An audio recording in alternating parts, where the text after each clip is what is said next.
Hello, all. Welcome to chapter 22 from the book of Deuteronomy. In the beginning of this chapter, we see Moses gives instructions on how an Israelite should not be devious towards his brother, rather, be helpful in matters of cattle and garments. Moses instructs that men should not be wearing women clothing and vice versa. Moses instructs to show kindness towards birds with young ones in a fallen nest. Every new house should have a parapet on the roof to avoid people from falling from the roof, resulting in death. We then see Moses instructs that a vineyard should not be sown with different seeds. While plowing the field, an ox and a donkey were not to be used together to plow the field. Garments of different sorts were not to be used together. Example, wool and linen were not to be mixed together. Tassels were to be made on the four corners of the clothing to cover oneself. These a set of laws were specifically opposite to the traditions followed by the pagan worshippers from surrounding nations.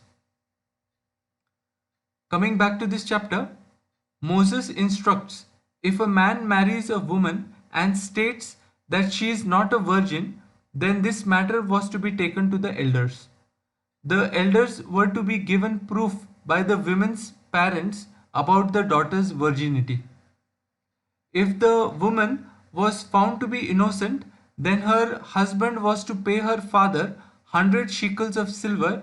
Also, the woman was not to be divorced ever.